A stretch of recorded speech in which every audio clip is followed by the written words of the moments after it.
Welcome to the Hank Cisco Show, ladies and gentlemen. Don't touch that remote. I got a top shelf show here today. I got a top shelf guest. Now, you can't get any higher here in Montgomery County. We got a commissioner, chairman and commissioner. Now, he's going to talk about Montgomery County. We're going to talk about Norristown. We're going to talk about you. You're a taxpayer. You're a voter. This is the gentleman, what, if I use that. He is there to make sure that money that we pay taxes is used right. It's not going in somebody's pocket, okay? So, in this corner, from Montgomery County, weighing 100, but I'll tell you one thing, he's a heavyweight, okay? Welcome to my Hank Cisco Show, Josh Shapiro. Now, the name is Shapiro. Now, on the end of it, it's an O, which means, I thought he was a paisano, Shapiro, but he's half Jewish and half Italian. That's real gasoline and matches, really. But we have something in common. His wife is Italian, so good. So he has spaghetti and the matzo balls and everything else, So welcome. Now, when you were a state legislator, tell me something about yourself.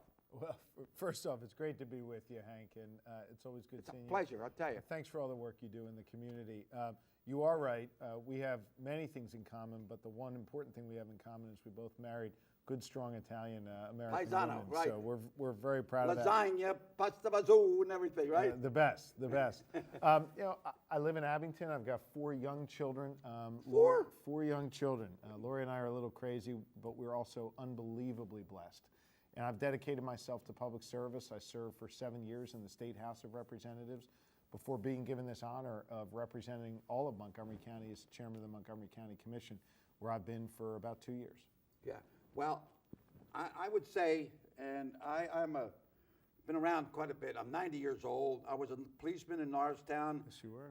27, 28 years. I was a county detective, so I know something about government. Everything. A little bit, and I've been around. When I was a county detective, I had to go to different cities throughout the country.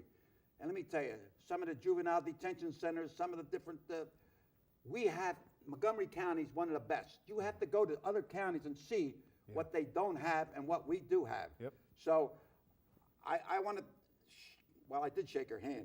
So that you come in on this job with things were a little shaky. Yeah. Now tell me what the story was. You got in there like a carpenter or plumber, electrician, the whole thing. You're straightened out. A little shaky would be an understatement. We took over a county government that was missing nearly 10% of its revenues. Imagine your budget at home or in your business, and you're spending 10% more than you actually have coming in revenues. We also had a government that had been run by one party for 140 straight years. Now, I'm not saying that's a problem from a partisan perspective, although that could be argued. But it's a problem because we didn't have new ideas. We didn't have an influx of new people and people trying to do things differently. We got into a culture of doing something that way because it had always been done that way. And we set out to change that course and make sure that the tax dollars that people invested in us, their hard-earned money, was spent more wisely. So first thing we did was something called zero-based budgeting, and that's a big fancy way of saying we literally asked everybody to show up with a blank sheet of paper, write down what the core mission of government was, and that's what we funded, nothing more, nothing less. We didn't raise taxes, we didn't cut a lot of programs, we just got back to the basics of governing. We did that, we streamlined a lot of operations in government, we focused on delivering services to the most vulnerable in our community, and we're able to balance our budget. We're able to actually take a system where we were losing money every year from our reserve fund, and now we're growing it. Nobody was watching the bank. Yeah, we had a pension fund that county retirees relied upon that hadn't seen a payment. What causes that? You're a young guy with 4 children, yet you're young. You look like a teenager here. I didn't know whether you were a student or yet. But what causes this? When a guy's in office too long, Sometimes I think there's like a lethargy that takes over a government or a company when it's been run one way for so long. Obviously, you also had a lot of disagreements among the commissioners before we took over. And the reality is, we tried to set a different tone. The tone I set is everybody's got to work together. We got to collaborate. We've got to come to some Well, now, consensus. there's another thing. You have different departments. Tell me what you do on that. You combine them or put them together? Most people don't realize that we've got, we got dozens of departments and offices and what have you in county government. We got 3,000 employees, right? We want 3,000? Yeah, we run everything from a prison to our parks. Right. And one of the problems I saw was that the right hand didn't know what the left hand was doing. So we actually streamlined county government. We eliminated 19% of our departments. We forced everybody to communicate. We used different technologies to foster that type of communication. And now our housing department talks to our behavioral health department, talks to our parks department. Everybody communicates more effectively, and the end result is that tax dollars go further and the public interest is better served. Right. And like the prison now. What's a scoop now? Well, the prison's been laying over there for a while. It's somebody was going to make it a flea market, or a flea museum or something. What's a scoop? Is anything can be done about that or what? Well, two things. First off, the prison that we have out in Eagleville runs unbelievably well. Our warden's terrific. We actually, just a quick story on that, we found that we had some empty beds there.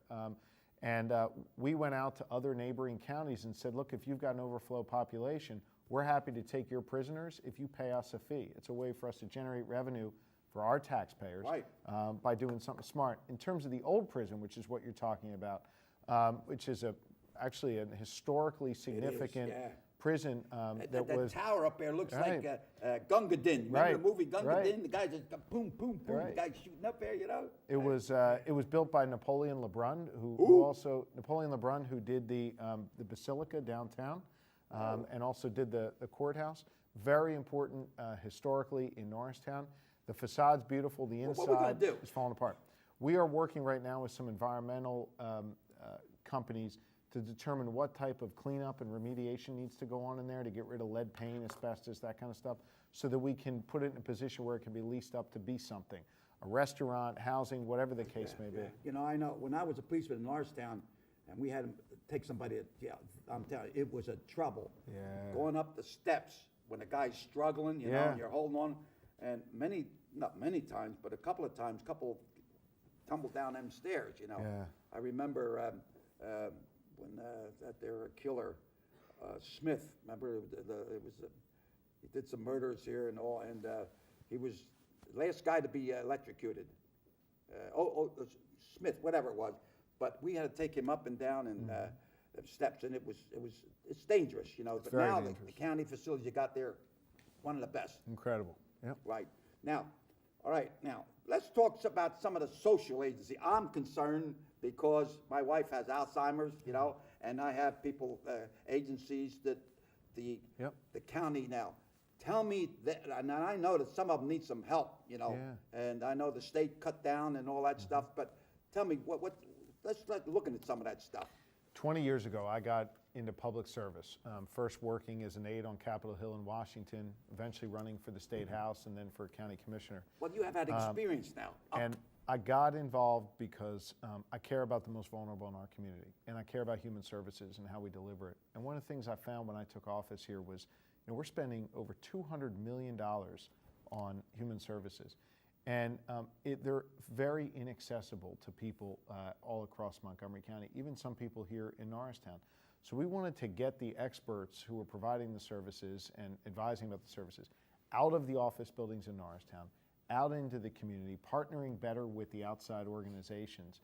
And we developed a new core of navigates, individuals who navigate the system for our constituents and advocate for them to make sure that people like your wife who are suffering from Alzheimer's get the service that they need in their home. Great. To make sure that young kids with autism Family services, get they the come in there, services they need. companion. Right. Great. And we want to make it even easier for you. Now, we're dealing with cutbacks at the state level, so it makes our job even harder. But you know what? I can't complain about that. What I got to do is focus on delivering the services for the people who need them, and that's what we're focused on doing. This is why I'm in public service, to care for those individuals. You're doing a job. I'm very proud. You're a fighter, Rock. I mean, you're heavyweight, and like a good fighter. A good fighter don't just go out there and swing. Yeah. You're not doing that. You're picking your shots. Yep. Beam, left, boom, boom, Yep. hands up. See, Yep. you just can't, you never slug with a bum. If you're a fighter, you're going to swing, you both get knocked out. You will win. You That's pick right. your shots, and that's what I like. you're doing what you think, you see something, and your ears are open for anything, Yeah. like I would say. Now, I'm concerned about Norristown, the county seat. Us too. And sometimes, I live here, I've raised my family and everything, but I like to see something a little bit better than what we have right now. And I'm not blaming the county, I'm not blaming the officials, but something. All these other towns, Conshohocken, Media, Doylestown, everything is doing. So I don't know. Is Norristown doing something? Now, one of the nicest things moving along is the theaters. I think the theater and restaurants are like ham and eggs together. Yep, yep. And if one can help the other, and that's what we can make Norristown. We have transportation. We got a jewel. We're a jewel between Gettysburg and Philadelphia, right here, Norristown. It should be really. We got with Manayunk has maybe half a mile or so of waterfront. We have almost the whole town. Well, let me tell you. I'll make 3 points. Number one, because I think the situation is different in Norristown, and there's great promise. Number one, we care, and I think it's important that you got to have people. Out, right. Yeah, you got to have people that care, and we do. Number two, we've got 2 major infrastructure initiatives that are going on, 3 that are going on right now that are going to have a dramatic impact on Norristown. Number one, we sold the Human Services building and then leased back space. Yes. In doing so, we put that back on the tax rolls, so there's money now coming here to the Norristown Area School District that used to not come, and money coming to the municipality of Norristown that used to not come. So that's number one. Number two, we've embarked on a $100 million road project along Lafayette Street. We're extending that's the extension from, extending that from the Norristown Transportation Center all the way up to the Turnpike, and hopefully having a slip that's ramp that great. puts you on the Turnpike. If you can get off the Turnpike and be in Norristown in a minute, that will be a game changer for Norristown.